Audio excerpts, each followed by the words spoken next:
We're Les and Helen Hoffman at our home here in Flagstaff, Arizona, and we're so happy to be here and to tell you folks that our time in San Pedro was from 1956 in June until 1960 in June. And it was a wonderful ministry full of a lot of excitement and growth and ways in which people really discovered God in their life. All right. Well, good to be with you, Les and Helen, and I'm excited. You should have no introduction, I guess, to Trinity, but you need one in a way because it's been many years since 66 years. 66 years, right. And so just would love to hear anything you have to share about your coming and some key thoughts during those years that you were at Trinity. Sure. Well, I always told my dad, and I grew up in Chicago, I wanted to go as far west as I could without getting wet. So we went. And coming into, well, first of all, the bishop at that time came to our little apartment in the basement, and he said, well, we got a little church out here at Trinity in San Pedro, and he said, would you like to be considered for a call? And I said, well, sure, I would love to. And actually, I was the only one in my class right after graduation to go to California. Really? Many followed, but the first one. But anyway, when we arrived after being called, we drove by the church to take a look and lived on 21st Street. And I still remember the first Sunday I was there. We had about 39 people in church. And the offering was $45. And the ushers brought it up. Here's the offering plates, and I'm holding the offering plates, and I'm saying, Lord, would you please multiply this while you multiply the fish and loaves? We need it. And I was telling you, Nathan, just the other day that at the door there was a lady who was elderly, head of the she was in charge of making dinners and all that. She looked at me. I was green as the hills, and she looked at me and she said, Pastor, you're too young to know about sin. And I said, listen, you ought to talk to my wife. She'll straighten you out. So, how old were you when you came to Trinity? 26. I was 26. 26. Yeah. Anyway, then of course things changed, and we lived in that era at a time when we arrived. The hills were like green hills, but then they became very, very quickly building of tract homes, and the whole hillside eventually was used for building and homes, and we got a number of people that I talked to about spending a Sunday afternoon just going up and down the street saying, we're from Trinity, do you have a church? Is there anything we can do for you? Huh. And in those days, there were a lot of people home on Sunday afternoon, and while we didn't get a lot of new members, we had people that when they had some problem in their life, some crisis, they would call up and I would counsel with them, and many of them came and later joined the church. But that brings to mind that it wasn't long after that we needed to have some space for Sunday school rooms. We just had the church sanctuary and then maybe a little fellowship hall, and that was about it. And so happened that Bob Scott, whom I'm sure many of you remember that name, he had a conversion at that time. And when we had this need for a building, Bob had an architect design not only a string of Sunday school rooms, but a whole new facade for the church. Yeah. And then came the question, what are we going to do to raise money to build it? And so what we did is come up with an idea of selling bonds to the members. And within a month, we had all the money we needed. And Bob Scott was just an incredible human being. He did both the Sunday school rooms and the renovation, a new facade. I think it was about $60,000. It was just, Wow. I still cannot believe, even in that day, how we got that much for that little amount. Part of the design was a big cross, Yeah. lofted high, and I still remember the day when they came with a lift that cross up on the top of the church, and my spine tingled, and I was just so touched, and I said, that's what it's all about, folks. This is the cross of Jesus Christ, our Savior, and that's what we're here to proclaim, that message, Christ crucified. Yeah. And one of the things that I have to say is that it began at San Pedro and has maintained itself throughout our ministry, and that is, if you want to have an effective pastor, you have a supportive wife. And Helen has been the most wonderful support in ministry. She said when we got married, I want to be a good pastor's wife. She has no guile, very few enemies, if none. And in fact, when we received new members, which at Trinity was like 4 times a year, and it was a pretty good sized group. I bet. She used to make these Danish puffs. Oh. It was so tender.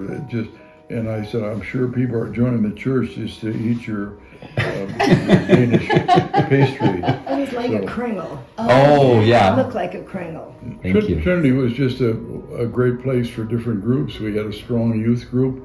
We had a Bible study. I think I did Bible study between services every Sunday for the years I was there. And one of the neat things we did, we started having a congregational retreat up in the mountains. And we must have had, 150 to 200 people up at Crestline, where there was camps and so forth. And that was always very good, bonding of the people. And that was fun. I got to give you some interesting moments along the way. One of our Sunday school superintendent, when we had a big Sunday school, was a guy named Milt Newman. And Milt came to me one day and he said, Pastor, he said, I will not be in church Sunday. I said, why? He said, well, I have a ticket to go to see the Rams, who were playing in Los Angeles at the time. And I said, well, wait a minute, the game is at 1 o'clock and church is at 8:30 or 11. You can do that and get to the Rams as well. So early service, there was Milt sitting in the church, smiling. And I didn't know what the smile was about until I opened the Bible to read the gospel, and I had the people stand. The Holy Gospel for today is, and he had pasted right over the gospel in a big sheet, please pray for the Rams. and that was a light moment. Anyway, more serious note. We had a guy named Pete Thorson. Pete Thorson, one of the dyed-in-the-wool Norwegians, would never come to communion. And I kept asking him, why don't you come to communion? And the best he said was, well, there's something in the Apostle Paul's writing that you must come worthily to the Lord's Supper or you're drinking to your damnation. I'm not sure he used all those words, but he was scared to come. Until we had a visiting pastor preaching, teaching, mission, and he addressed that issue about that we come in a worthy manner. None of us is worthy. It's God's grace that's there for us. And Pete came to communion for the first time. I tell you, I was tearful when I gave him the Lord's Supper. Wow. And to his dying day, he continued then to come to communion. So those are some wonderful moments. I have to tell you something about the Siemens Church downtown. I got to be very good friends with the pastor of the Siemens Church. And I would go visit some of these elderly Norwegians, sea captains and wives, and they'd say, oh, I belong to the Siemens Church. I said, oh, okay. And then I'd later talk to the Siemens pastor, and they go visit, and the people would say, "Oh, I belong to Les Hoffman's church, Trinity." So I said to the chaplain, I said, "We need to go together. Choose ye this day whom you will serve." Those old folks, they were pretty set in their ways, but I love them, except they loved me too. They were very supportive, very kind, always there, very faithful people. And so that's the main thing. And of course, again, many times when you mix the old guard with a lot of new people, it doesn't mix too well. Those people were always welcoming. Okay. There was never a problem with that. That's what I was curious about, because I really feel like, in a way, your years were kind of a hinge year. You know, I think of it was established, the work was established there, but it was among kind of a Norwegian community, really. Yes, it was. And, you know, from what I've heard, even from Trinity people, you know, Ruth Fisher knocked on my door.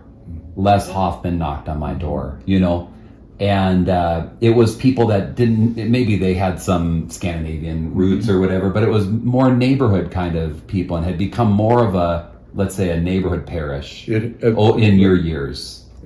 And I was wondering how that transition felt with let's say, the old guard. They were welcoming. Very welcoming.